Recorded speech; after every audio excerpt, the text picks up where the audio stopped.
निर्माण होतो। या दिवसामध्ये लोक देवाकडे अधिक प्रमाणामध्ये आलेले आहेत आणि जसं देवाकडे लोक यायला लागलेत, आम्हाला दिसतं अंतिम दिवसामध्ये आम्ही येऊन थांबलेलो आहोत। मग लोकांनी एवढ्या प्रार्थना केल्या, लोकांनी एवढं देवाजवळ रदबदली केली आणि परमेश्वराजवळ एवढ्या सगळ्या गोष्टीची मागणी करत असताना परमेश्वरानं हा क्रोधाचा झपाटा किंवा परमेश्वराचा हा कोप आमच्यावरती येण्याचं कारण तरी काय? त्याच्या देवाच्या लोकांना पण त्यानं सोडलं नाही। किती पाळक लोक गेले, काही विश्वासणारे गेले। मग परमेश्वर असं करण्यामागं त्याचं कारण काय, त्याचा उद्देश काय? काय देव कठीण अंतःकरणाचा आहे? काय देवाला त्याच्या लोकांविषयी प्रेम नाही का? परमेश्वर या दिवसामध्ये अशा पद्धतीनं, मी असं म्हणेल एकदम रूढ का तो वागला, का तो कोपला, का परमेश्वर रागावला, का परमेश्वर या पद्धतीनं लोकांशी त्याचा व्यवहार झाला? कारण काय? ते कारण आम्हाला तपासणं गरजेचं आहे आणि ते आम्हाला अभ्यासणंच गरजेचं आहे। कारण त्याच्यानंतर आमच्या वर्तनामध्ये, आमच्या स्वभावामध्ये, आमच्या धार्मिकतेमध्ये आणि आमच्या प्रार्थनेमध्ये बदल होणार आहे। लक्षात घ्या, आहे तसं देवाला कॅज्युअली घेऊ नका। आम्ही जसं 6 दिवस आहेत ना, त्या 6 दिवसांपैकी हा 7वा दिवस नाही। आम्हाला असंच कळतं 6 दिवसामध्ये आम्ही काम करतो, कष्ट करतो, महिन्यामध्ये 1 दिवस आमच्या हातामध्ये पगार येतो, त्यानंतर रविवारचा दिवस आम्ही देवाची उपासना आणि आराधना म्हणून कॅज्युअली 6 दिवसातलं एक काम, 7 दिवसामधलं एक काम म्हणून रविवारचं काम, तसं नाहीये ते। का परमेश्वर एवढा कोपला ते जाणून घेणं गरजेचं आहे। थोडक्यामध्ये आम्ही पाहणार आहोत दुसरे इतिहास 36वा अध्याय आणि त्याची 12 पासून 16 पर्यंतची वचनं। दुसरे इतिहास 36वा अध्याय 12 पासून 16 पर्यंतची वचनं। इतिहास, दुसरे इतिहास, का परमेश्वर एवढा कोपला किंवा परमेश्वराचा कोप एवढा का भडकला? त्याने आपला देव परमेश्वर, त्यानं आपला देव परमेश्वर याच्या दृष्टीनं जे वाईट ते केले, जे वाईट ते केलं, इर्मया संदेष्टा परमेश्वराकडून त्यास आदेश देत असताही तो त्याच समोर नम्र झाला नाही। नबुकदनेसर राजानं त्यास देवाची शपथ वाहावयास लावली होती। त्याच्या विरुद्धही त्याने बंडावा केला, त्याने आपली मान ताट केली आणि इस्रायलाचा देव परमेश्वर याचकडे तो वळला नाही। त्याने आपलं मन कठीण केलं। त्याचप्रमाणे सर्व मुख्य याजकानं व लोकांनीही अन्य राष्ट्रांच्या अमंगल कृत्यांचे अनुकरण करून घोर पातक केलं। आणि हे जे मंदिर परमेश्वरानं यरुशलेमेत पवित्र केलं होतं ते त्यांनी भ्रष्ट केलं। त्यांच्या पूर्वजांचा देव परमेश्वर मोठ्या निकडीनं आपल्या दूतांच्या हस्ते त्यास आदेश पाठवी। कारण त्याची आपल्या प्रजेवर व आपल्या निवासस्थानावर करुणा होती। पण ते देवाच्या दूतांची टेर उडवून त्यांची वचने तुच्छ मानित व त्यांच्या संदेष्टांची निर्भत्सना करीत शेवटी परमेश्वराचा कोप त्याच्या लोकांवर भडकला व त्यांचा बचाव करण्याचा काही उपाय राहिला नाही।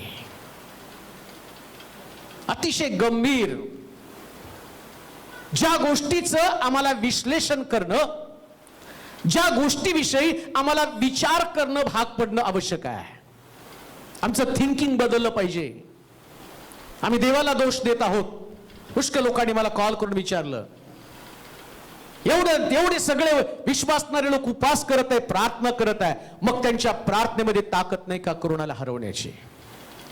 शास्त्रात सांगितलं, देव ज्या दिवशी कोपतो ना त्या मनुष्यासमोर उपाय सुद्धा नसतो. देवाचा क्रोध, देवाचा कोप ज्या दिवशी परमेश्वराची सहनशीलता संपते, ज्या दिवशी परमेश्वर त्याच्या लोकांचं अवलोकन करत असताना एकंदर त्यांचं वर्तन, त्यांची जीवनशैली, त्यांची विचार पद्धती, त्यांची धार्मिकता या सगळ्याचं अवलोकन करतो ना, आणि त्या दिवशी परमेश्वर त्याच्या लोकांचं विश्लेषण करत असताना तो संतापत जातो. पण तरी सुद्धा देव संधी देतो. किती संधी दिली माहिती का देवानं? 2020 वर्ष. हालेलुया. किती देवाची सहनशीलता आहे? 2020. किती सहनशीलता आहे. बरेच लोक म्हटले, रस्त्याने जाता येताना म्हणतेस, मला थांबून म्हणत होते, आम्ही बालपणापासून आता म्हातारे झालो पण असला रोग पाहिला नाही. एवढे वर्ष देवानं सहन केलं. Praise God. एवढे वर्ष प्रभू राखून राहिला. कशासाठी माहिती का? त्याला असं वाटलं, मी माझं वचन पाठवतो, दूतांच्या द्वारे, संदिष्टांच्या द्वारे यांच्यामध्ये बदल व्हावा. कान देऊ नाही का? कोरोनाच्या तडाख्यात तुम्ही सापडला नाही. अजूनही प्रभूने तुम्हाला संधी दिली. आमेन. अजूनही मला संधी दिली. पुष्कळ पाळक लोक, सेवक लोक गेलेत ना, त्यास देव माझ्याशी पण बोलत आहे. तुझ्या पण जीवनामध्ये तो प्रसंग आला होता, पण अजून एक चान्स तुला, मला सुद्धा. हालेलुया. मग कारण काय? बायबल सांगतं, परमेश्वर प्रति दिवशी आमचं सहन करत असतो, परंतु देव सतत सहन करत राहील एवढं कॅज्युअल राहू नका. आमेन. नीट आहे का? देव रोज तुमचं सहन करेल. तुमचं वर्तन, तुमचं विचार, तुमचं जीवन, तुमची व्यसनं, तुमचा अहंकार, तुमची घमेंड, तुमचा मीपणा, तुमचा अहंकार, या गोष्टी रोज प्रभू सहन करेल, या भ्रमात राहू नका. कधी सुद्धा हे विचार तुम्ही करू नका. आणि शेवटच्या दिवसामध्ये पवित्र शास्त्र काय सांगतं माहिती का? अंतिम दिवस, न्यायाचा दिवस. माझा विषय तो नाही. ट्रेलर आहे, एक पिक्चर येतो, त्याचा ट्रेलर येतो, आणि त्या ट्रेलरला बघून लोक थिएटरमध्ये पिक्चर बघायला जायचे. का तर त्यांना वाटायचं ट्रेलर एवढा सुंदर आहे, पिक्चर किती सुंदर असेल. देवानं आत्ताशी ट्रेलर दाखवला न्यायाच्या दिवसातला, कोणताही मरी, पण खऱ्या असंख्य मर्या येणार आहेत. एक मरी नाही, असंख्य मर्या. आणि किती लोक मरणार आहेत? आज किती लोक मेलेत? 4 ते 5 लाख. परंतु ज्यावेळेस खऱ्या मर्या येतील ना, 200 कोटी लोक मरणार आहेत. मरणार बर का, बाधा नाही मी सांगत. 200 कोटी लोक मरणार आहेत. वचनातनं मी तुम्हाला दाखवेल कधी वेळ आलं तर, आता नाही. 200 कोटी लोक मरणार आहेत मरीनं. च्या मर्या पवित्र शास्त्रामध्ये सांगितलेल्या आहेत. मी जगाची आत्ताची लोकसंख्या 800 कोटी, त्याच्यावरून हिशोब लावतो. 800 कोटी पैकी 200 कोटी लोक मरीनं मरतील. आता दिल्लीमध्ये सांगितलं, त्या कोर्टानं त्या राज्य सरकारला फटकारलं. ते म्हणतात प्रेत पुरण्यासाठी स्मशानामध्ये जागा नाही, आणि एवढी कठीण परिस्थिती आहे की त्या ठिकाणामध्ये त्यांना अग्निकुंड देण्यासाठी सुद्धा प्रेताला वाट बघावी लागते. 200 कोटी लोक मेल्यावर प्रेत टाकणार तरी कुठं, पुरणार तरी कुठं? कोण कुणाला पुरणार आहे? कसं पुरणार आहे? संरक्षण करणार का लोकांना पुरणार आहे? मग ही सगळी परिस्थिती ओढावण्याचं कारण काय माहिती का? परमेश्वर एवढे वर्ष क्रोध साठवत गेला. नीट ऐका. लॉकडाऊन मध्ये सगळे लोक विचारत होते, चर्च कधी चालू आहे, चर्च कधी चालू आहे, चर्च कधी चालू आहे. देवानं चर्च स्थापन झाल्यापासून असं कधी घडलं नाही 8 महिने चर्च बंद नाही, असं कधीच घडलं नाही. 8 महिने चर्च बंद आहे. आणि सरकारनं आता सांगितलं, देवाची कृपा आहे, अजूनही तुम्ही वर्शिप ऐकायला लागलेला आहे. नीट ऐका, मी तुम्हाला काय सांगतो. सरकारचा आदेशच आहे. काय आदेश आहे माहिती का? गायचं पण नाही. का तर त्या श्वासावाटे तुमच्या हवेमध्ये जंतू पसरून कोणाला करोना असेल ना, तर त्याचा करोनाची बाधा बाकीच्या शेजारच्या व्यक्तीला होईल. त्यामुळं न जाणो तशी परिस्थिती आमच्यावरती येऊ नये. Amen. वर्शिप पण बंद होईल. का बंद होईल माहिती का? लोकांना वर्शिपचं महत्व नव्हतं. किती देवानं सहन करायचं नाही का? वर्शिप चालू असताना ज्यावेळेस लोक घरामध्ये असतात ना, तुम्हाला काय वाटतं? परमेश्वर ते पाहतो, सहन करतो आणि मग तो म्हणतो माझा क्रोध मी लोकांवरती टाकेल. आणि ज्यावेळेस परमेश्वर न्याय हातामध्ये घेतो ना, एक एक गोष्टीचा न्याय करतो. नीट ऐका, एक एक गोष्टीचा न्याय. कोणत्या गोष्टीचा न्याय? ज्या दिवशी वर्शिपच्या विषयी लोकांच्या अंतःकरणामध्ये ती आणि सहजता ते कॅज्युअल घेतात. ते म्हणतात मी नुसतं वचन ऐकायला जाईल ना, तर तो वर्शिपचा पण न्याय करणार आहे. काय वर्शिपचा न्याय? बंद करून टाकेल वर्शिप तो. नीट ऐका,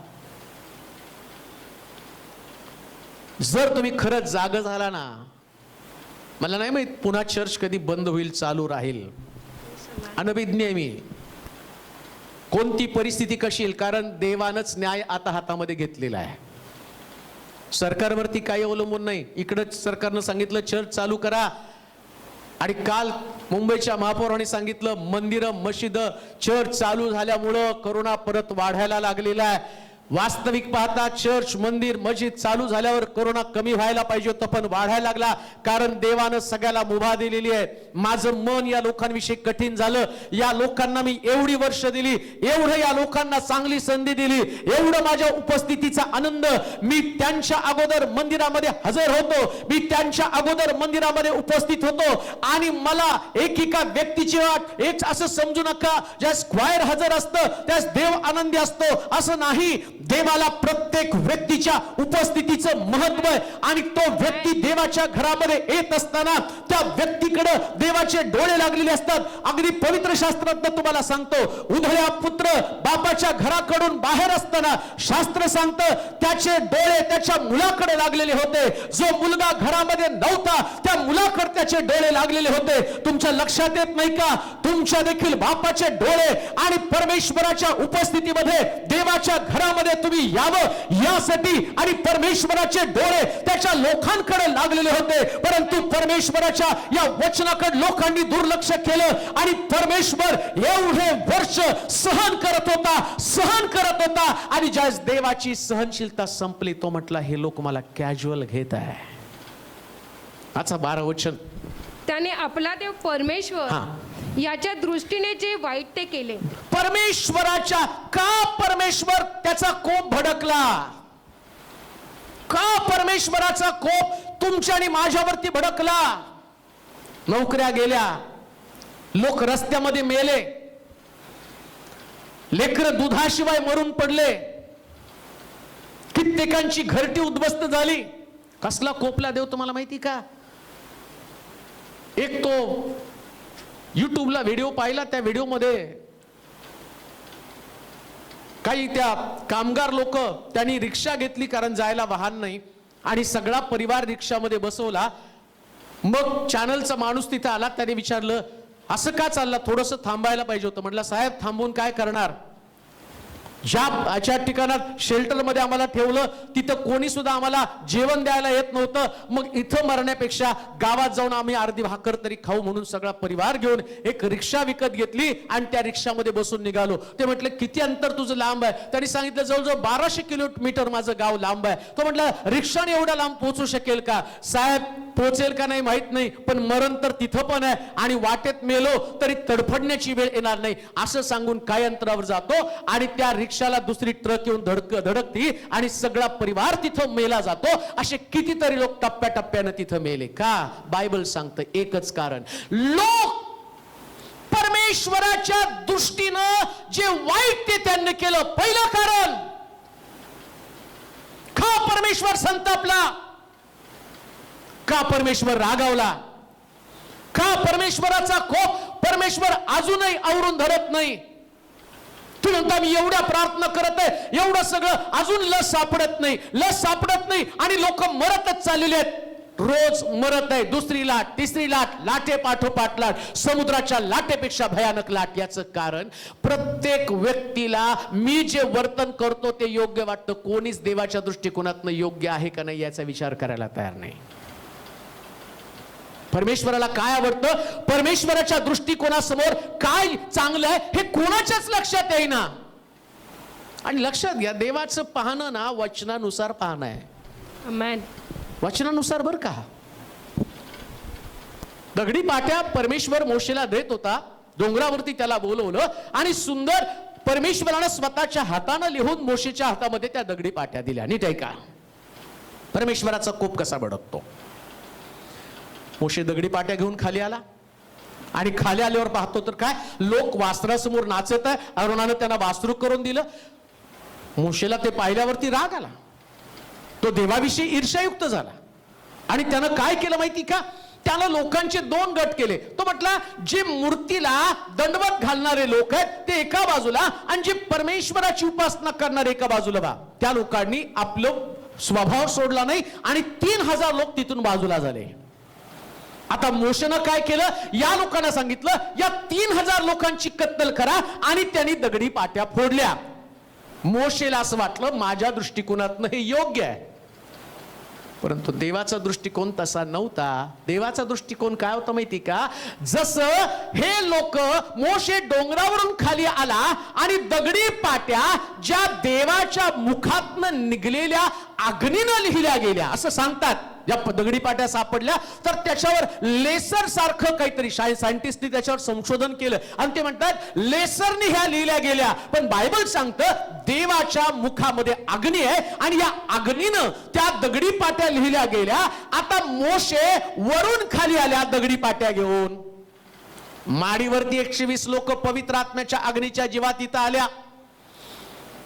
पेत्र अग्नीनं भरला, अभिषेकानं भरला, तो उभा राहिला आणि त्यानं देवाच्या मनात काय ते मी तुम्हाला सांगतो, देवाच्या दृष्टिकोनातनं काय चांगलं ते तुम्हाला सांगतो.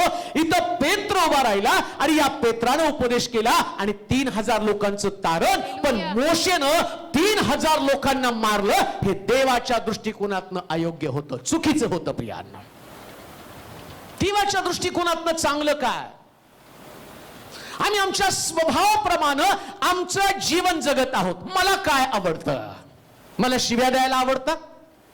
मग देवाच्या मंदिरात येऊन मी प्रार्थना पण करेल, गीत पण गाईल आणि मी पुन्हा स्तुती, ज्या तोंडानं स्तुती त्या तोंडानं शिवीगाळ, त्या तोंडानं निंदा, त्या तोंडानं दुसऱ्याचा अपमान, त्या तोंडानं अपशब्द, याच तोंडानं शास्त्र सांगतं एका झऱ्यातनं 2 पाणी निघतील तरी कसे. परमेश्वर किती सहन करेल, न्याय करणार नाही का, त्याला राग येणार नाही का. याच तोंडानं आम्ही देवाची उपासना, याच तोंडानं स्वतःची पूजा. नीट आहे का, टीव्हीवरून पण वचन जात आहे आणि या वचनानं पुष्कळ लोकांचं परिवर्तन होत आहे. हालेलुया. खूप लोकांचं परिवर्तन. लॉकडाऊन मध्ये काय जर झालं चांगलं माहिती का, अनेक लोकांचं जीवन बदललं. हालेलुया. देवानं ती चांगली संधी आम्हाला उपलब्ध करून दिली. जो देवाचं वचन ऐकत आहे प्रिय बंधू, एक गोष्ट मला तुला सांगायची. देवाच्या मंदिरात जर तू येत आहे आणि तू व्यसन करत आहेस ना, तुझा न्याय होणारच आहे. 100% तुझा न्याय होणार आहे. 100% तुझा जीव धोक्यामध्ये आहे. जर परमेश्वराच्या घरात येतो आणि तुझ्याच मर्जीप्रमाणे तू वागतो, देवाला काय आवडत नाही याचा विचार पण तू करत नाही. काय देवाला आवडत नाही, कोणत्या गोष्टी देवाला आवडत नाही. मला देवाला व्यभिचार आवडत नाही, देवाला मूर्तीपूजा आवडत नाही, देवाला आणि हेवा आवडत नाही, देवाला राग आवडत नाही, देवाला पवित्र आत्म्यानं सांगितलेल्या असंख्य गोष्टी आणि द्वेष, मत्सर, राग, हेवा, तंटा या सगळ्या गोष्टी प्रभूला आवडत नाही. पण एवढे वर्ष आम्ही देवाच्या मंदिरात येऊन सुद्धा आम्ही देवाच्या इच्छेच्या विरोधामध्येच केलं आणि परमेश्वराच्या कोपाला आम्ही वाढ दिली. म्हणून म्हटलं एवढं कॅज्युअल देवाला घेऊ नका. आमेन. इथं येऊन तुम्ही बाकीच्या पण गोष्टी करत असाल ना, हे आणि ते, करोना याच्यापेक्षा तीव्र रूप धारण करेल. याच्यापेक्षा भयानक प्रकारची परिस्थिती जगामध्ये होईल. ते लोक वासरा पुढे नाचत होते ना, नीट ऐका, मी तुम्हाला काय सांगतो. देवाला त्याच्याबद्दल नाही वाईट वाटलं. नीट ऐका बरं का. कोणाबद्दल वाईट वाटलं माहिती का? मोशेबद्दल. हे लोक आरोनाच्या संगती होते, मोशे मात्र माझ्या संगती होता. हे लोक चुकले, ठीक आहे, कारण यांना माझी उपस्थिती माहित नव्हती. मी जे माझं सामर्थ्य, माझं तेज, माझी वाचा मोशेला दिली, माझी संगती मोशेला दिली, मी यांच्याशी मोशेशी बोलत होतो, यांच्याशी नाही मी बोललो. म्हणून लक्षात घ्या, जगातले लोक जर चुकले ना, देव त्यांच्या बाबतीत त्याला वाईट वाटत नाही. देवाचे लोक चुकले तर वाईट वाटतं. तुम्ही देवाच्या मंदिरात येतात, तुम्ही चुकला ना, तुम्ही चुकला तर देव तुमची कशी गाय करेल, कसं देव सुटका देईल? तपासून पहा, देवाच्या वचनाप्रमाणे माझं जीवन कशा पद्धतीने मी जगत आहे. जे देवाला वाईट वाटतं तेच कर्म मी करते. 12 वचन परत वाचा. परमेश्वराच्या दृष्टीनं, त्याने आपला देव परमेश्वर याच्या दृष्टीनं जे वाईट ते केलं. इर्मया संदेष्टा परमेश्वराकडून त्यास आदेश देत असताही तो त्याच समोर नम्र झाला नाही. पर आता काय होतं माहिती का, नेहमी मला वाटतं माझं काही चुकलेलं नाहीये. का माझं काही चुकलं नाही? माझी जी प्रवृत्ती आहे ती मी दुसऱ्याकडे पाहून जीवन जगतो. नेहमी मी याच्यापेक्षा चांगला आहे ना. मग देवाच्या दृष्टिकोनातनं कधीच विचार करत नाही देवाच्या मनात माझ्याविषयी काय आहे. एक वचन वाचा म्हणजे तुम्हाला समजेल. 2 शमूएल त्याचा 12वा अध्याय 2 आणि 3 वचन. देवाची इच्छा किंवा देवाच्या मनात नेमकं काय असतं. 2 शमूएल 12वा अध्याय 2 आणि 3 वचन वाचा. त्या श्रीमंत मनुष्याची मेंढरे व गुरे विपुल होती पण त्या गरीबापाशी एक लहानशा मेंढी खेरीज काहीच नव्हतं. त्याने ती विकत घेऊन तिचे संगोपन केले होते. ती त्याचबरोबर व त्याच्या मुलाबाळांबरोबर लहानाची मोठी झाली. ती त्याच्या घासातला घास खात असते. आता दाविदाच्या दृष्टिकोनातनं ती मेंढी कोण? बथशेबा. दाविदाकडे अनेक स्त्रिया होत्या, त्याला ती परवानगी होती, अनेक स्त्रिया करू शकला. आणि मग काय झालं, त्यानं त्याच्या सैनिकाची पत्नी आपल्याकडे आणली आणि त्याला असं वाटलं अनेक स्त्रियांपैकी आणखीन एक स्त्री मी आणली. पण संदेश त्याला पाठवून देव त्याचं मन काय सांगतो, हे चुकीचं केलं का? ती गरीबाची एकच मेंढी आहे. म्हणजे देवाचं अंतःकरण तुम्हाला समजणं फार गरजेचं आहे. दाविदाला वाटलं हे मला वाटतं ते योग्य आहे, म्हणून काही गोष्टी तुम्हाला योग्य वाटतात म्हणून तुम्ही करताना, पण त्या देवाच्या दृष्टिकोनातनं योग्य आहे का तपासायचं. नीट ऐका. आमेन. पालक असो, लेकरू असो, विद्यार्थी असो, पाळक असो, वडीलधारा व्यक्ती असो, देवाच्या वचनात प्रत्येकाला जे मार्गदर्शन केलं ना, त्याच मार्गदर्शनानं चालायचं. थोडं उजवी डावीकडे झालं, देवाचा क्रोध आमच्यासाठी साठवला जातो, हे विसरू नका. आमेन. तो तुम्हाला सुटका देईल, तो तुमचा बचाव करेल, तो तुमच्यावरती अनुग्रह करेल, तो तुम्हाला क्षमा करेल, तो तुम्हाला माफी करेल. तुम्ही देवाच्या मंदिरात आला आणि मग देवाच्या मंदिरात आल्यावर मी थोडस प्रार्थना केली, देव मला क्षमा करेल. अहो, देव क्षमा करतो, जिवंत ठेवतो, पण वारंवार आमच्या हातून चुका घडत गेल्यावर, वारंवार आमच्याकडनं दोष घडत गेल्यावर मग परमेश्वर किती काळ सहन करणार, हाही मोठा प्रश्न आहे. किती काळ, कुठपर्यंत?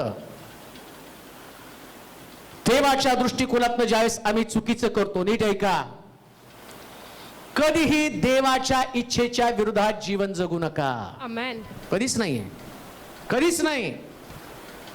मग कदाचित तुम्हाला त्या ठिकाणामध्ये वेदना होण्याची शक्यता आहे, तुमचं मन तुटणं शक्यता आहे, काही गोष्टीमध्ये तुम्हाला सहन करावं लागणार आहे, काही वेळेस तुम्हाला माघार घ्यावी लागणार आहे, काही ठिकाणामध्ये तुम्हाला अपमानित व्हावं लागणार आहे, काही वेळेस तुमची इच्छा पूर्ती होणार नाही, तुमच्या आनंदाला विरजण पडेल, तुमच्या मनाप्रमाणे काही गोष्टी घडणार नाही. पण याच्यामध्ये देवाला बरं वाटतं ना, मग देव त्याचा क्रोध तुमच्यापासून आवरतो, तो तुमचा बचाव करतो. प्रियानो, पहिली गोष्ट आम्ही पाहतो, त्यानं परमेश्वराच्या दृष्टीनं वाईट केलं म्हणून तुमचं जीवन देवाच्या दृष्टिकोनातनं तपासा. आमेन म्हणाल का? Amen.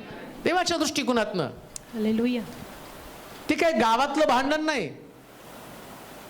नाही माझ्या मुलानं काही खोडी काढली नाही, तुमचाच मुलगा खोडकर आहे, हे बोलणं सोपं आहे. आपल्या मुलातल्या खोड्या शोधाव्या लागतात. आणि देव कुठल्याच लेकरांच्या खोड्या सहन करत नाही. तो प्रत्येकाचं जजमेंट करतो. तो न्यायाधीश आहे प्रियांनो. चुका होणं आमच्यासाठी घातक आहे. जर परमेश्वराच्या दृष्टिकोनातनं वाईट केलं. दुसरी गोष्ट वाचूया. दुसरी गोष्ट काय, का देव त्या ठिकाणामध्ये कोपला? देवाचा कोप भडकण्याचं दुसरं कारण काय? त्याने आपला देव परमेश्वर, त्यानं आपला देव परमेश्वर याच्या दृष्टीनं जे वाईट ते केलं. यिर्मया संदेष्टा हा. परमेश्वराकडून त्यास आदेश देत असताही नाही 12 वचन परत वाचा.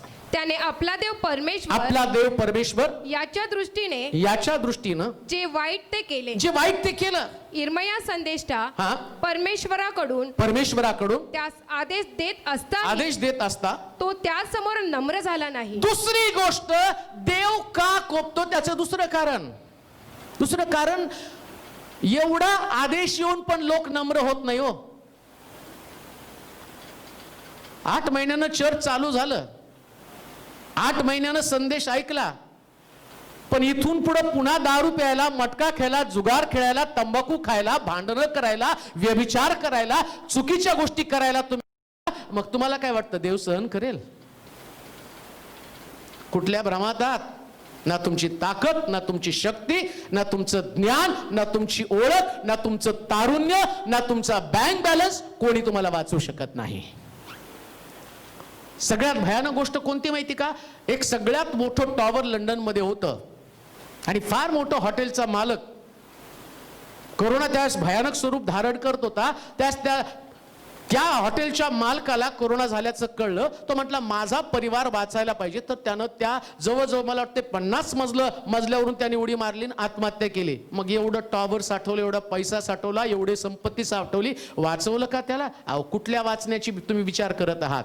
देव ज्यावेळेस फिरतो ना न्यायाची तलवार घेऊन, त्यास तो कोणाची गय करत नाही. म्हणून लक्षात घ्या, देवाचं वचन ऐकून जो नम्र होत नाही, नम्र होणं म्हणजे माघार घेणं. नम्र व्हायला पाहिजे, सोडलं पाहिजे. काय देवाला गोष्टी आवडत नाही ना, मी हटवारीपणानं आणि मला वाटतं तसंच वागत राहतो ना, मग देव न्याय करतो. किती वेळा देवाचं वचन तुमच्याकडे आलं, काही चुका त्याने तुम्हाला दाखवल्या. बऱ्याच लोकांनी ज्या वचन बोललं त्या तुमच्या संबंधाने मी बोलत नाही, पण बाहेरच्या ठिकाणामध्ये त्यांना विचारलं ना तुम्ही का चर्च सोडलं, ते म्हणतात नाही पाळक वचनातनं टोमणे मारतो म्हणून चर्च सोडतो. अरे देवानं तुला नम्र होण्यासाठी वचन पाठवलं का? तू माघार घ्यावी, तुझ्यातनं बदल व्हावा. ते वचन तुला लागलं ना, लागल्यावर तू नम्र व्हायला पाहिजे होता. संदेशाचं आणि देवानं संदेशता पाठवला, विशेष प्रकारचा देवाचं, आणि तुझ्याकडे लक्ष होतं. लक्षात घ्या, एखाद्या रविवारचं वचन जर तुम्हाला लागलं ना, तर समजायचं देवाचं विशेष लक्ष तुमच्यावरती आहे. विशेष लक्ष होतं म्हणून. Hallelujah. लक्षच नसतं देवाचं तुमच्याकडं, त्यानं तुमची काळजीच घेतली नसती, मग ते वचन तुमच्याकडे आलं नसतं. पण एक वचन ज्यास तुम्हाला टोचलं जातं ना, त्यास म्हटलं पाहिजे. हा, जो आजारी असतो त्याला सुई टोचतात, धडधाकट माणसाला टोचत नाही. आणि का टोचतात माहिती का? टोचल्यावरती बरं वाटावं म्हणून. देव नम्र करत असताना जर तुम्ही नम्र झाला नाही, माघार घेतली नाही, मग कसं तुमच्यावरचा क्रोध देवाचा निघून जाईल? एवढं कॅज्युअल का आम्ही देवाला घेत आहोत? का आम्ही आमच्या जीवनाचं विश्लेषण करण्याच्या ऐवजी, आम्ही माघार घेण्याच्या ऐवजी, आम्ही परिस्थितीला, व्यक्तीला, कोणाला तरी दोष देत आहोत? किती काळ प्रभू आमचं सहन करणार आहे? आम्ही आमच्या मनाच्या हट्टाप्रमाणे चालतो. आम्ही स्वतःमध्ये बदल करून घेण्याची वृत्तीच आम्ही सोडून दिलेली आहे. आमची इच्छाच नाही, आमची इच्छा मरून गेली. आम्हाला असं वाटतं देव प्रेमळ आहे, देव कृपा करणार आहे आणि तो मला सांभाळेल, माझं राखण करेल. अजून एक गोष्ट तुम्हाला सांगतो, एका योनानं देवाच्या समक्षतेपासून पळाला आणि त्या जहाजामधल्या सगळ्याला त्याचं फळ भोगावं लागलं. येते का लक्षात? एक होता योना, तो देवाच्या सानिध्यापासून पळाला. ज्या जहाजानं त्याला जागा दिली, नीट ऐका, ज्या जागानं त्याला स्वीकारलं ते तार्शिसचं जहाज त्या व्यापारी जहाज होतं आणि त्या जहाजामधलं सगळं फेकावं लागलं. सगळं फेकावं लागलं. मंडळीसाठी किती घातक आहे नाही का. एक व्यक्ती मंडळीमध्ये बदलत नाही ना, एक व्यक्तीविषयी मी सांगत आहे, ती जर नम्र होत नाही ना तर मंडळीचे सगळे आशीर्वाद निसटून जायला लागतात. सगळंच फेकावं लागलं त्यांना म्हणजे सगळे आशीर्वाद निघून जायला लागलेले आहेत. नम्र होणं गरजेचं आहे. नम्र होणं म्हणजे माघार घेणं. प्रभू तुझं वचन माझ्याशी बोललं ना, माझी कमतरता तुम्हाला दाखवली, मी माघार घेतो. आता मी परत त्या गोष्टी करणार नाही. आमेन.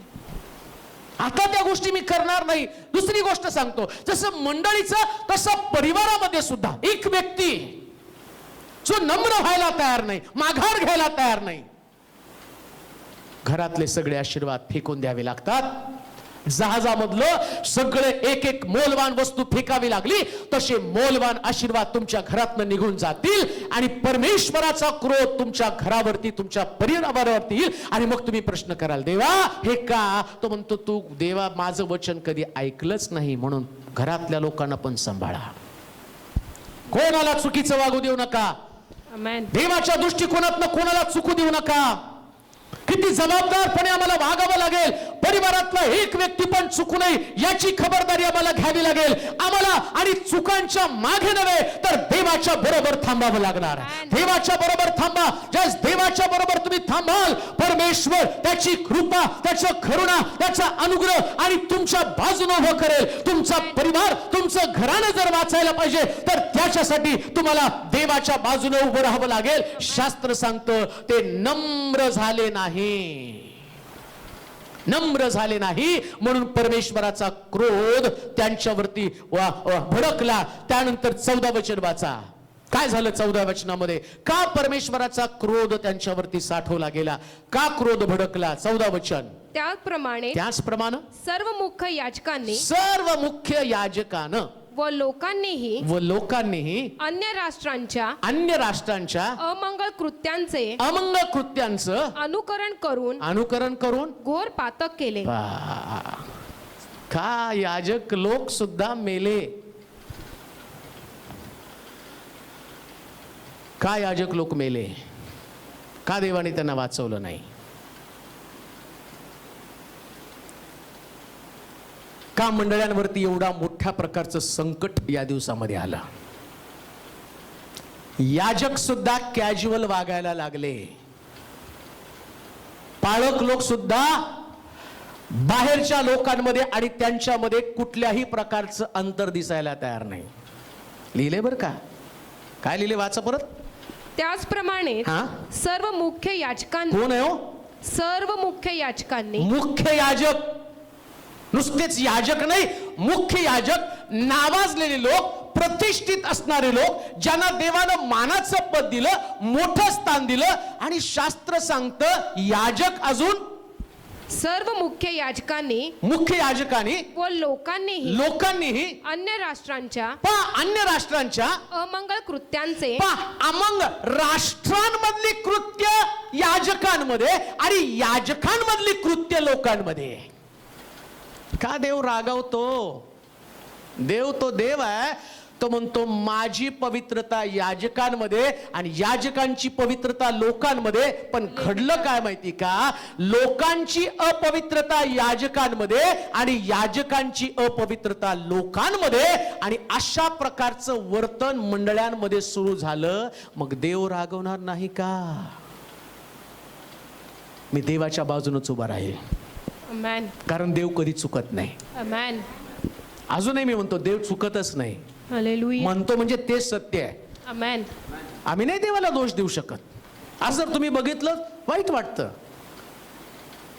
बऱ्याच ठिकाणामध्ये गेल्यावर कोणीतरी सांगतं, मला कोणीतरी परवा एका तरुणानं फोन केला,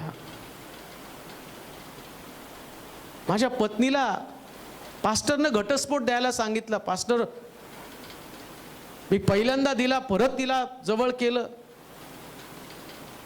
दुसऱ्यांदा पास्टरने येऊन सांगितलं घटस्फोट दे. त्याचं कारण काय होतं? तर पाळकाचं माझ्या पत्नीबरोबर अफेअर होतं. का देव संतापणार नाही? का देव रागवणार नाही? काय देवानं दंड देणं गैर आहे का?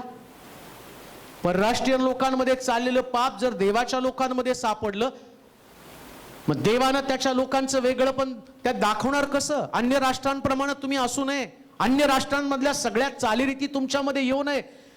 जर लोकांमध्ये आणि त्याच पद्धतीच्या याजकांमध्ये प्रवृत्ती आली, याजक जर व्यसन करायला लागला, याजक जर ख्याली खुशालीचं जीवन जगू लागला, याजक जर अपवित्र जीवन जगू लागला, शेवटी देवाला तर लोकांनी पाहिलं नाही आणि देवामध्ये याजकामधला देव ते शोधतात आणि परमेश्वराची, कारण वचनात पण तसं लिहिलं. शमूएलाला तो म्हणतो, मी एका ठिकाणी बोललो परवा वचन, आणि बोलता बोलता सांगितलं, पाळक ज्यास देवाचं वचन बोलतो ना, ते वचन बोलत असताना तो बोलत नाही, त्याच्याद्वारे देव बोलतो. हे सत्य बायबल मधलं. आमेन. शमूएलाला संबंधानं देव बोलत नाही का? शमूएला, या लोकांनी तुझा नाकार नाही केला, त्यांनी माझा नाकार केला. मग आता तीच गोष्ट तुम्ही गृहीत धरली. लोकांमध्ये, याजकांमध्ये लोक देव पाहतात, आणि मग याजकामध्ये जर पाप असलं तर याजकामधल्या देवाचं नाव बदनाम होणार. याजक मध्ये असणारा जो देव आहे तो एवढा पवित्र कसा असू शकतो, याच्यामुळं परमेश्वर त्यांना दंड दिल्याशिवाय कसा राहील? मला वाटतं याचं चांगलं स्पष्टीकरण तुम्हाला पहिले शमूएल आणि त्याचा 2रा अध्याय आणि त्याची 22 पासून 25 पर्यंतची वचनं पहा. देवानं या गोष्टी आणि कशा घडून आणल्या आणि कसं देव दंड देत गेला ते आम्ही पाहणार आहोत. पहिले शमूएल 2रा अध्याय 22 ते 25 वचनं. हा. एली फार वृद्ध झाला होता. एली फार वृद्ध झाला होता. त्याच्या पुत्रांनी, नीट आहे का? माणूस कसा कॅज्युअल घेतो, देवाला कसं आणि सहज घेतो ते वाचूया. एलीची पुत्र, त्याच्या पुत्रांनी सगळ्या इस्रायल लोकांशी कसा व्यवहार केला आणि दर्शन मंडपाच्या दाराशी सेवा करीत असलेल्या स्त्रियांशी त्यांनी कसे कुकर्म केले, हे सर्व त्याच्या कानावर आलं. तेव्हा तो त्यास म्हणाला, तुम्ही असली कर्मे का करता? तुमची कुकर्मे या सर्व लोकांकडून माझ्या कानी आली आहे. माझ्या मुलांनो, असे करू नका. माझ्या कानावर जो बोभाटा येत आहे तो काही ठीक नाही. तुम्ही परमेश्वराच्या प्रजेकडून पातक करवीत आहात. कोणी मनुष्यानं दुसऱ्या मनुष्याचा अपराध केला तर न्यायाधीश त्याचा न्याय करेल. पण कोणी परमेश्वराविरुद्ध पातक केलं तर त्याची वकिली कोण करेल? कोण वकिली करणार आहे? याजकच चुकले, देवाचे लोकच चुकले. नीट आहे का बरं का? का चर्च बंद होतं? का उपासना बंद होती? एवढ्या प्रार्थना केल्या तरी उपासना का बंद होती? याचं कारण त्यांनी तिथं दिलेलं आहे. एलीचे पुत्र देवाला कॅज्युअली घ्यायला लागलेत. त्यांना वेगळं देवाने केलं होतं. उपासनेमध्ये त्यांचं पावित्र्य असं लिहिलं त्यांनी. कशाच्या? दर्शन मंडपाच्या, परमेश्वराच्या मंदिराच्या दाराजवळ. काय लिहिलं त्यांनी? कुठं कुकर्म केलं? या एली त्याच्या पुत्रांनी सगळ्या इस्रायल लोकांशी कसा व्यवहार केला आणि दर्शन मंडपाच्या दाराशी. अहो, कुठं पाप करायला लागले माहिती का? दर्शन मंडपाच्या दारातच पाप करायला लागले. लीक आहे का? अजून याच्यापेक्षा परिस्थिती भयंकर होईल जर तरुण वर्ग सुधारला नाही तर. देवाचं मंदिर हे देवाचं मंदिरच आहे. आमेन. देवाच्या मंदिराचा कधीही दुरुपयोग होता कामा नये. तिथं लिहिले त्यानं दुरुपयोग केला असा शब्द आहे ना. काय लिहिला? दर्शन मंडपाच्या दाराशी सेवा करीत असलेल्या स्त्रियांशी त्यांनी कसे कुकर्म केले. सेवा करीत असलेल्या स्त्रिया म्हणजे कोण? वर्शिप मध्ये असणारे मुली. लोक विचारतात, मग काय तरुणांनी प्रेम करू नये? नाही करावं. वर्शिप टीम मध्ये नाही करायचं, Amen. नियमामध्ये येते. मग आता वर्षी बंद झाल्यावर कशाला वाईट वाटून घेता? आता तुम्हाला कशाला वाईट वाटतं? तुम्ही त्या गोष्टीला यस म्हटला, तुम्हाला त्या गोष्टीचं कधी काही गांभीर्य वाटलं नाही, आता बंद झालं. आणि पवित्र शास्त्र काय सांगतं? एली याजकाच्या हे लक्षात आलं आणि एली याजक काय म्हणतो, अरे तुमची ओरड माझ्या कानावर आली आणि माणसानं माणसाचा अपराध केला तर त्याचा न्याय होतो, त्याची वकिली करता येते, पण देवाच्या विरोधात पाप केल्यावर तुमची वकिली करणारा तरी कोण आहे? येते का लक्षात? का करुणा, का करुणा? याचं कारण इथं दिलंय. शास्त्र सांगतं, याजक लोक, सेवक लोक चुकले आणि सेवक चुकल्यामुळं त्याचा परिणाम मंडळीला भोगावा लागला. एली याजकाच्या बाबतीमध्ये काय घडलं? तो वृद्ध झाला म्हणून जे लोक, ऐका, सेवा करणाऱ्या सेवकांसाठी सांगतो, ज्या दिवशी तुमच्याकडनं सेवा होत नाही, तुमच्याकडं तेवढा जोश नाही, मंडळीला हँडल करण्याची ताकद तुमच्याकडं नाही, निवृत्त व्हा. मर्जी सांभाळत बसू नका. एलीच्या बाबतीमध्ये एलीनं असं लिहिलंय पवित्र शास्त्रामध्ये, आपल्या मुलांना त्यांनी आवरलं नाही आणि म्हणून परमेश्वरानं लहान शमूएल त्याला निवडलं आणि त्याला देवाची सेवा करण्यासाठी तिथं पाचारण केलं. तरुणांनो, तुमच्यासाठी धोक्याचा इशारा, तुम्ही चुकाल तर देव लहान लेकरांकडनं सेवा करून घेईल. कारण तो देव आहे, तो देव आहे, माणूस नाही. तो कधी चुकत नाही आणि त्याला माहिती आहे त्याचं काम कुणाकडून कसं करून घ्यावं. हालेलुया. बी परफेक्ट, परिपूर्ण रहा, चुकू नका. Amen. देवाचा न्याय, देवाचा क्रोध, देवाचा दंड येण्याचं दुसरं कारण, याजक चुकले, देवाच्या मंदिरातले लोक चुकले, देवाच्या सभास्थानामधले लोक चुकले, त्यांनी कुकर्म केलं. का परमेश्वराचा न्याय येऊ नये? कारण देवाच्या मंदिरामध्ये जर अशा प्रकारची कुकर्म चालू असेल, व्यभिचार चालू असेल, मग देवाचा न्याय त्यांच्यावरती येणार नाही का? एलीच्या पुत्रांचं पातक. तसं चर्च मध्ये जर लेकरं पाप करू लागले, त्याला देव गप्प बसेल का? नाहीच गप्प बसणार. आणि तो नाही, तरुण तरुणी असंच करणार आहेत. मग तुम्ही कॉलेज चालू करा, चर्च नको. आमेन म्हणाल का जोरात? अजून जोरात आवाज येऊ द्या. Amen. चर्च असतं, ते कॉलेज नसतं. Hallelujah. आणि मी तर म्हणतो, देवाची लेकरं कॉलेजमध्ये पण चर्च सारखीच राहिली पाहिजे. Amen.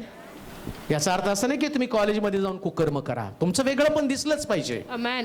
एकच 15 वचन वाचूया. बऱ्याच गोष्टी आहेत, परंतु 15 वर आपण थांबूया.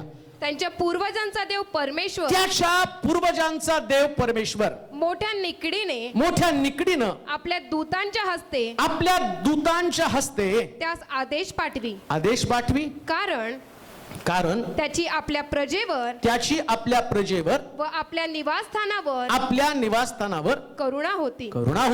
पण ते देवाच्या दूतांची टेर उडवून त्यांची वचने तुच्छ मानित व त्यांच्या संदेष्टांची निर्भत्सना करीत शेवटी परमेश्वराचा कोप त्याच्या शेवटी. एवढं सगळं बघितल्यावर बर का, एका गोष्टीसाठी का?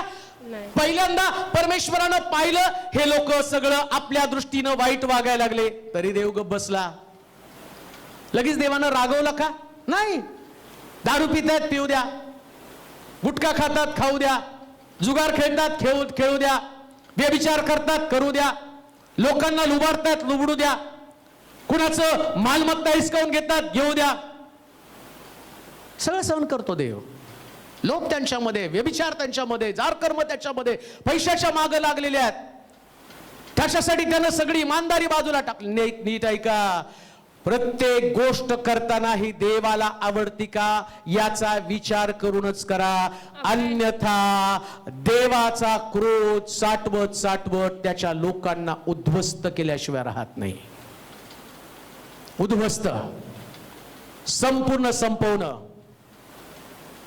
पहिली गोष्ट, ते स्वतःच्या इच्छेप्रमाणे वागले. दुसरी गोष्ट, ते नम्र झाले नाहीत.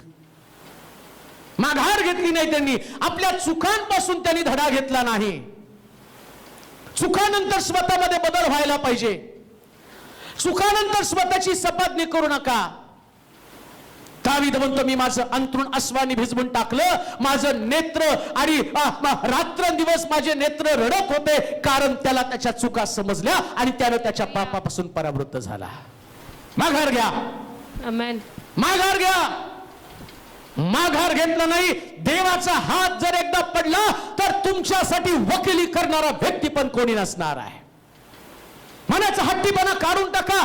देवासमोर तुम्हाला जगायचं आणि देव अशा प्रकारची व्यक्ती आहे, तो तुमचं उठणं बसणं चालणं बोलणं आणि तुमच्या डोक्यातले विचार सुद्धा जाणतो. आमेन. तुम्ही विचार करून पाप कराल आणि तुमचे विचार चालू असतानाच देवाचा न्याय तुमच्यावरती येईल. कृती करत नाही, पण कधी कधी विचार करतो आणि कधी कधी विचार बोलून पण दाखवतो. म्हणून दावीद म्हणतो, हे देवा माझ्या मुखावर माझ्या वाणीचं, कारण शब्दाचा हिशोब देव करणार आहे. मग तो म्हणतो, चुकीचा शब्द मुखातनं बाहेर पडू देऊ नकोस. तिसरी गोष्ट आम्ही पाहिली, याजक आणि लोक परराष्ट्रीयांसारखं वागू लागले. जगात चालतं ते आमच्याकडे चालत नाही. आमेन म्हणाल का? आमेन. आणि मला चालवून घ्या पण म्हणू नका. हालेलुया. आणि मी चालवून पण घेत नाही, कारण मी देवाच्या वचनाला बांधलेला आहे.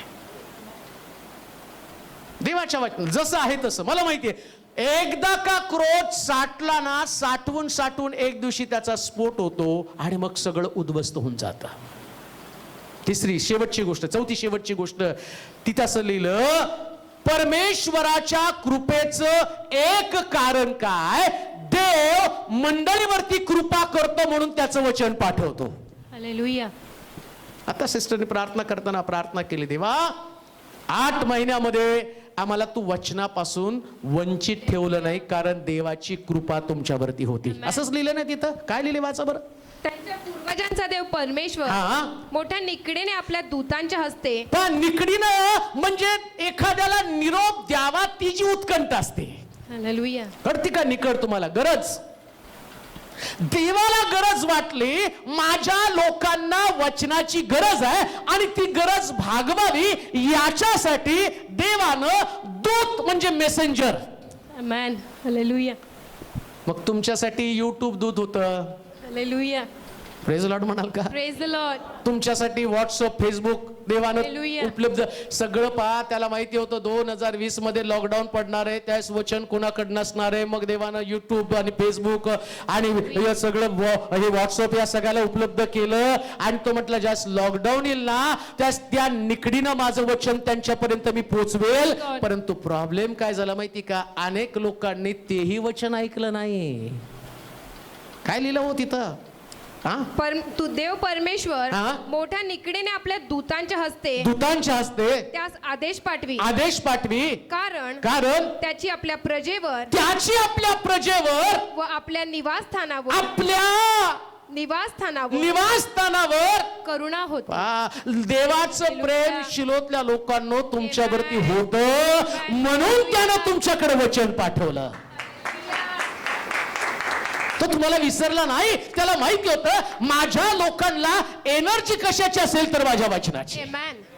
माझ्या लोकांचं खरं टॉनिक काय असेल तर माझं वचन आहे. हालेलुया. आणि मी ते काही झालं तरी मी बंद पडू देणार नाही. म्हणून प्रत्येक शब्दाद्वारे परमेश्वर उठवत होता आणि सांगत होता, माझ्या लोकांची गरज भागव, माझ्या लोकांची गरज भागव. देवाचे प्रिय लोक हो, आज तुम्ही देवाच्या घरात तेवढ्याच उत्साहानं येण्याचं कारण 8 महिन्यामध्ये परमेश्वराचं प्रेम तुमच्यावरती होतं आणि परमेश्वराच्या प्रेमामुळेच त्यानं तुम्हाला सर्वोत्तम दिलं. आमेन.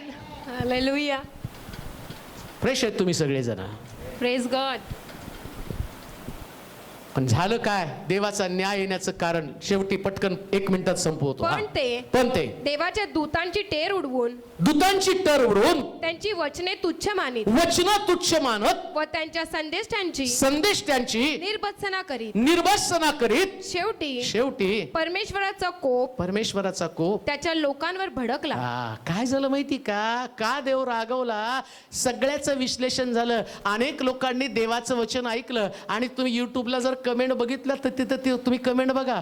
एक संदेश मी त्या ठिकाणात दिला होता आणि परमेश्वर त्या झाडाला शाप दिला, तर तिथं असं म्हटलं, तू आपल्या अपराधांची क्षमा कर. मग देवानं अंजिराच्या झाडाला शाप दिला आणि तिथं असं लिहिलं की शाप कोणाला देऊ नको. मग अंजिराच्या झाडाला देवानं शाप का दिला? म्हणजे लोक वचनाची निर्भत्सना करत आहे. त्यांना जाणून बुजून कोणाला तरी कोंडीमध्ये पकडायचं आणि त्याला कारण शोधत बसायचं, त्याच्यात पण टावाळी करायची, असं पण आहे. देवाचं वचन सांगितल्यावर काहींना रुसतं, काहींना पचतं, काहींना आवडत नाही आणि मग त्याची पण टवाळी करत आहे, निर्भत्सना करत आहे. एवढं देव प्रेम करतो तिथं असलं निकडीनं. देवाला तुमची गरज माहिती होती म्हणून त्यानं तुम्हाला वचन दिलं, पण तरी सुद्धा त्या वचनाच्या बाबतीमध्ये आम्ही ते सहजपणे घ्यायला, इतकं सहजपणे घ्यायला लागलो. बाकीच्या कमेंट्स तशा आमच्या कमेंट्स. कसं प्रभू सहन करेल? प्रभूला राग येणं साहजिक नाही. नीट ऐका, एक चर्च, एक मंडळी म्हणून एक सेवक ज्यास उभा राहतो, तो कोणी का असेना. तुमच्याबद्दल मी देवाची स्तुती करतो, पण जे वचन माझं ऐकत आहेत, कधीही देवाचं वचन सांगणाऱ्या व्यक्तीची टर उडवू नका. आमेन. मंडळीतले लोक ज्यास नुसतंच मंडळीतल्या विषयी सांगत नाही, कोणी पण देऊ द्या, कोणी संदेश देऊ द्या, पसंत नाही, बघू नका, ऐकू नका, पण कधी सुद्धा मत व्यक्त करू नका. आमेन. कारण पवित्र शास्त्र सांगतं, देवाचं वचन निकडीनं त्यानं तुम्हाला सांगितली. देवाचा दूत, देवाचं वचन संदिष्टाच्या मुखातनं देव वचन पाठवतो. वाचा बरं परत वचन ते. त्यांच्या पूर्वजांचा देव. कुणाचा देव? पूर्वजांचा देव परमेश्वर मोठ्या निकडीनं आपल्या दूतांच्या हस्ते त्यास आदेश पाठवी. कारण त्याची आपल्या प्रजेवर व आपल्या निवासस्थानावर करुणा होती. पण ते देवाच्या दूतांची टेर उडवून त्यांची वचने तुच्छ मानित व त्यांच्या संदेष्टांची निर्भत्सना करीत शेवटी परमेश्वराचा कोप. सगळ्यात वाईट म्हणजे याच्यानंतर आता देवाला सहन होत नाही, म्हणजे देवाची सहनशीलता कुठे संपती माहिती का? ज्या एखाद्या सेवकाची टर उडवली जाते तिथं देवाची सहनशीलता संपते. म्हणून आम्ही पाहतो ज्यावेळेस आणि आरोन मोशेच्या विरोधात गेले तिथं देवाची सहनशीलता संपली. कान देऊ नाही का? देवाचं वचन कधीच तुच्छ मानू नका. मी तुम्हाला का सांगतो? परमेश्वर त्याचा राग येणं का स्वाभाविक आहे? लोकांची जर तुम्ही ही परिस्थिती पाहाल तर तुम्हाला कळेल. तुम्ही चांगल्या चर्चचे सभासद आहात, तुम्हाला देवाचं वचन शिकवलं गेलेलं आहे, परंतु तुमच्या बाहेर एक जग आहे. मी ते जग तुमच्या समोर मांडलं. तुमच्यावर देवाचा अनुग्रह आहे, तुम्ही देवाच्या वचनावर प्रेम करत आहात, तुम्ही देवाच्या सेवकावर प्रेम करत आहात, पण याच्यापेक्षा जगाची परिस्थिती भयंकर आहे आणि देवानं तुम्हाला सुरक्षित ठेवण्याचं कारणच काय? तुम्ही वचनामध्ये राहिलेले लोक आहात. परंतु जे लोक देवाच्या वचनामध्ये राहत नाही, आम्ही पाहतो इस्रायल लोकांमध्ये देवानं मरी पाठवली, पण त्याच्यामध्ये त्यानं एक गोष्ट केली. तो म्हटला, मोशे नीट ऐका, मोशे देवासमोर पालता पडला. देवा हे लोक मरीनं मरतील, लोक मला काय म्हणतील. तो म्हटला मी या लोकांना वाचवण्याचं एकच माध्यम देतो. तू आपल्या हातामध्ये पितळी सर्प घे, काठीवरती उंच कर. जे लोक तुझ्या हातातला सर्प पाहतील, आपलं लक्ष त्या सर्पाकडे लावतील आणि तेच वाचतील. देवाचे प्रिय लोक, देवाला हेच सांगायचं होतं. ज्यावेळेस देवाचा सेवक आणि आपल्या हातामध्ये ही पितळी काठी म्हणजे देवाचं वचन घेऊन थांबतो. देवाचं वचन म्हणजे दुसरं तिसरं काही नाही. शास्त्र सांगतं, येशू म्हटलं तुम्ही माझ्यामध्ये, माझी वचनं तुमच्यामध्ये राहतील. आणि आता हे वचन उंच केलं जात असताना या वचनाकडे लक्ष लावाल तर तुम्ही वाचाल. या वचनाकडे दुर्लक्ष कराल तर तुमच्या वतीनं वकिली करण्यासाठी पण कोणी नसणार आहे. तुमच्यासाठी रदबदली करणारा पण कोणी नसणार आहे. तुमचा बचाव करण्यासाठी जगामध्ये ना कोणी सेवक आहे, ना कोणी संदेष्टा आहे, ना तुमचा पैसा, ना तुमचा दान धर्म, ना तुम्हाला कोणी व्यक्ती वाचू शकत. कारण शास्त्र सांगतं देवानं न्याय आपल्या हातामध्ये घेतलेला आहे. देवानं न्याय आपल्या हातामध्ये घेतला. देवाचे प्रिय लोक, माहित नाही अजून किती दिवस लोकांना मरणाचा सामना करावा लागेल, किती मृत्युमुखी पडतील याचा अंदाज नाही, किती लोकांना जग सोडून जावं लागेल याचा अंदाज नाही. मरण प्रत्येकाला आहे, पण असं मरा की ज्याच्यामध्ये जीवन असणार आहे, ज्याच्यामध्ये जीवन असणार आहे, ज्याच्यामध्ये स्वर्ग राज्य असेल. म्हणून त्याच्यासाठी तुम्हाला काय करावं लागणार आहे? देवाच्या वचनासमोर मान तुकून नम्र होऊन जीवन जगा. आमेन. जाताना अशी प्रार्थना करून जा, पुढच्या रविवारी परत येता येईल. आमेन. गॅरंटी नाही तुम्ही जाल तर परत याल म्हणून, पण देवाजवळ प्रार्थना करा. देवा तुझ्या इच्छेप्रमाणे जगायला शिकव. आमेन. काही झालं तर तुझ्या इच्छेच्या विरोधात बंड करणारं अंतःकरण माझ्यातनं काढून टाक. Lord. प्रार्थना करू आपण. सर्व समर्थ देवा, तुझी स्तुती करतो, तुझ्या पवित्र नामाला धन्यवाद देतो. मंडळी समेत आम्हाला पुन्हा एकदा तू एकत्र केलंस. क्षमा कर, मी स्वतः तुझ्या हातामध्ये पडत आहे. इतर राष्ट्रांप्रमाणे आम्हाला वागता येत नाही. त्यांच्याकडच्या चुका हे आमच्याकडच्या चुका असता कामा नये, त्यांचे दोष हे आमचे दोष असता कामा नये. आम्ही सगळ्यांपेक्षा वेगळे आहोत, सगळ्यांपेक्षा वेगळे. माफ कर प्रभूजी आम्हाला. आजपर्यंत आम्ही खूप चुकलो, खूप अपराध केले, परंतु आता आम्हाला मात्र बदलायचं आहे. आणि तो बदल आजपासून सुरू होऊ दे राजा, आत्ताच्या वेळेपासून सुरू होऊ दे. लोक घरी जात आहेत, पण त्यांना परत येण्यासाठी कृपा पुरव, परत कृपा पुरव राजा. सगळे निर्बंध हटू दे, सगळ्या चुका निघून जाऊ दे. माफ कर आम्हाला.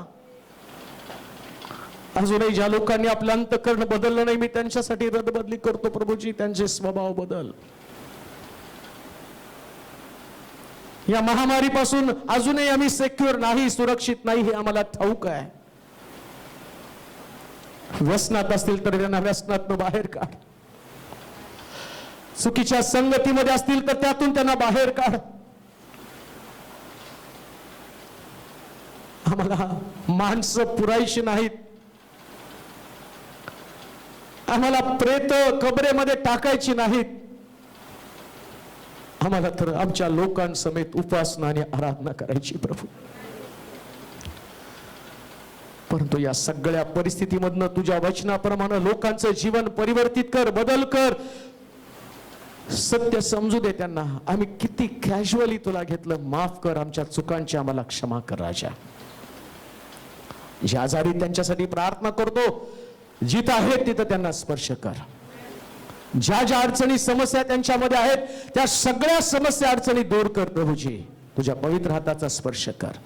शरीराला आरोग्य दे, घरामध्ये बरकत दे, लग्नाचे, नोकरीचे, लेकरांच्या सगळ्या समस्या सुटू दे. ज्यांना लेकरांची गरज आहे त्यांना लेकरू दे. आणि प्रभू पुन्हा मोठ्या साक्षीसाठी त्यांना उभं कर. तुला धन्यवाद देतो आजच्या दिवसाबद्दल. तुझी स्तुती करत येशूच्या नावात ही प्रार्थना विनवणी केली म्हणून तो ऐक. आमेन.